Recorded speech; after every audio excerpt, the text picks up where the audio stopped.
ఎంత బోరుగా ఉంది ఆ కార్యక్రమం. జనాలు కూడా ఆఖరికి వాళ్ళ పార్టీ వాళ్ళు కూడా రాకుండా అక్కడ జెండాలు తగలబెట్టుకునే పరిస్థితిని కూడా మనం చూసాం. అక్కడ తెలుగుదేశం జెండాను తెలుగుదేశం వాళ్ళే తగలబెట్టారు. కట్టలు కట్టలు వీళ్ళ ఫోటోలు ఉన్నటువంటి పాంప్లెట్స్ మొత్తం తగలబెడుతున్నారు. లాగి మరీ కూడా తండ్రి కొడుకుల పాంప్లెట్స్, అదేవిధంగా బ్యానర్స్ అన్నీ తగలబెడతా ఉన్నారు. ఇది వీళ్ళ మహానాడు. ఏదో చేయబోయి అయ్యవారిని చేయబోతే కోతి అయిందన్నట్టు సామెతగా ఈరోజు మహానాడు పేరుతో అభాసు పాలయ్యారు. ఇక వీళ్ళ గొప్పలు ఎలా ఉన్నాయంటే అవి మామూలుగా లేవు. ఏంటి మా 6 సూత్రాల కాదు, అంతకుముందు 6 మరి సూపర్ 6 ఏమో తండ్రి చెప్పాడు. ఈయనేమో అదే దాన్ని 6 ఫార్ములాన ఏదో పేరుతో లోకేష్ అనౌన్స్ చేస్తూ ఉన్నాడు. ఏంటంటే అవి ఏంది యువతకు ప్రాధాన్యత ఇవ్వటం, కార్యకర్తలకు ప్రాధాన్యత ఇవ్వటం, మహిళలకు అందులో కొత్తదనం ఏమన్నా ఉందా? మీ నాన్నగారి ఎలక్షన్స్ ముందు ఇచ్చినటువంటి అవి ఎంతవరకు ఇంప్లిమెంట్ చేశారు మీరు? అది కదా చెప్పాల్సింది. మేము ఇప్పటి వరకు కూడా ఇదిగో ఇన్ని పథకాలు మేము ఎలక్షన్స్ ముందు ప్రజలకు మాట ఇచ్చాము, వచ్చిన తర్వాత ఇవి మేము చేశాము అని చెప్పాలి కదా.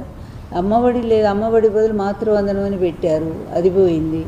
అదేవిధంగా జగన్ గారి టైంలో నాడు నేడు కింద విద్య ఎంత బాగా పాఠశాలలు రూపుదిద్దుకున్నాయో, విద్యా వ్యవస్థ ఎంత ముందుకు పరుగులు తీస్తుందో, ప్రైవేట్ స్కూల్స్ని అధిగమించి గవర్నమెంట్ స్కూల్స్ నడిచినాయో అవన్నీ కూడా వీళ్ళు చెప్పుకుంటున్నారు. ఎంత సిగ్గుమాలిన వాళ్ళండి తండ్రి కొడుకులు ఇద్దరూ కూడా. సంక్షేమ పథకాలట భారతదేశంలోనే నంబర్ 1గా ఈయన అమలు చేస్తున్నాడట. అది జగన్ గారు చెప్పాల్సిన మాట. జగన్ గారు అమలు చేశారని చెప్పాల్సిన మాటని ఈయన అది తీసుకొని అన్ని ప్రతిదీ అంతే కదా. ఆయన తీసుకొచ్చిన పరిశ్రమలు వీళ్ళు వెళ్ళటం, అక్కడ ఫోటో దిగటం, ఇది మేమే తీసుకొచ్చామని చెప్పటం.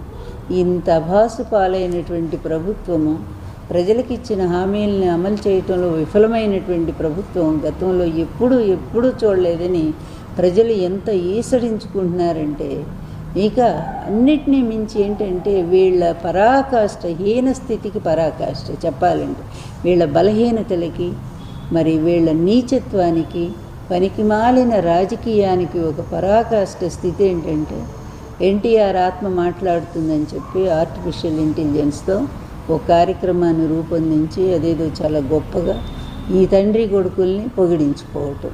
ఏమండి, ఎక్కడ ఎవరైనా నమ్ముతారా? ఇది తెలుగుదేశం వాళ్ళైనా నమ్ముతారా? ఎవరైనా నమ్ముతారా?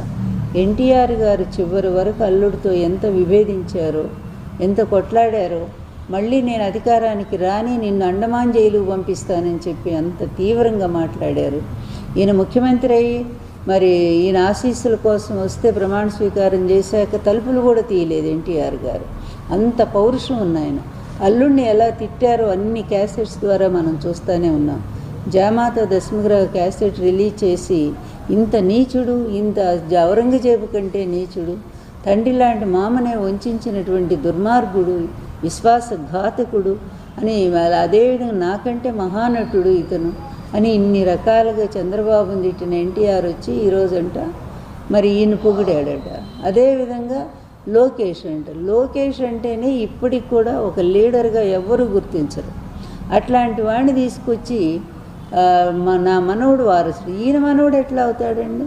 కూతురు కొడుకు మనవడు అయితే వరస అవుతాడు తప్ప వారసత్వానికి మనవడు కాడు. మన సంప్రదాయంలో కొడుకులే కదా, ఇంటి పేరు ఎవరికి ఉంటుందో వాళ్లే కదా వారసులుగా చెప్పుకునేది, ఆస్తులకు కానీ దేనికైనా సరే. అలాంటిది ఎన్టీఆర్ కుటుంబంలో వాళ్ళు, నందమూరి కుటుంబంలో నుంచి ఎవరైనా అవుతారు. అలా కాకుండా వెళ్ళి నారా వాళ్ళ కుటుంబంలో తీసుకొచ్చి నా మనవడు వారసుడు, ఎట్లా వారసుడు? అతను ఏమి సాధించాడని ఈ తండ్రి బాటలో నడుస్తూ అవినీతిలో మరి పూర్తిగా అంతని మించిపోయి డబ్బులు సంపాదిస్తున్నాడని అతను గొప్పవాడని అందామా? అదేవిధంగా ఇష్టం వచ్చినట్టుగా రెడ్ బుక్ రాజ్యాంగాన్ని నడిపిస్తూ రాష్ట్రంలో మరి ప్రతిపక్ష నేతలందరినీ కూడా చంపిస్తూ, అదేవిధంగా వాళ్ళు ఆత్మహత్యలు చేసుకునే విధంగా ప్రేరేపిస్తూ, మహిళల మీద జరుగుతున్నటువంటి అత్యాచారాలు, దారుణాలన్నీ తెలుగుదేశం నాయకులు చేస్తుంటే కనీసం శిక్షలు కూడా లేకుండా వాళ్ళని కాపాడుకుంటూ, అదేవిధంగా ప్రతిపక్ష నేతల్ని, వాళ్ళ భార్యల్ని ఇష్టం వచ్చినట్టుగా మాట్లాడే వాళ్ళని కాపాడుకుంటూ, ఇతని పరిపాలకుడా? ఇతను ఒక ముఖ్యమంత్రి అంటే ఎవరైనా హర్షిస్తారా? ఇట్లాంటి దగుల్బాజీ రాజకీయాలు చేసేటువంటి వాళ్ళు ప్రపంచ చరిత్రలో ఇంతవరకు చూడలే. ఇప్పుడు ప్రతి ఒక్కడూ ఒక ఆశయం కోసం, హిట్లర్ లాంటి వాడు కూడా వాడు యూదుల మీద కోపంతో చేశాడు, వాడి చిన్నతనంలో జరిగిన అవమానాల వల్ల. అతను ఒక ఆశయం పెట్టుకున్నాడు, అతను చేశాడు. కానీ వీళ్ళకి ఏదైనా ఒక ఆశయం అంటూ ఉందా? ఆశయం ఒక్కటే నాకు తెలిసి, తండ్రి కొడుకులు అవినీతిలో కోట్లు సంపాదించడం, అడ్డదారిలో వ్యవస్థల్ని మేనేజ్ చేయటం, వాళ్ళందరినీ వాళ్ళకు అనుకూలమైనటువంటి వాళ్ళని కోర్టులు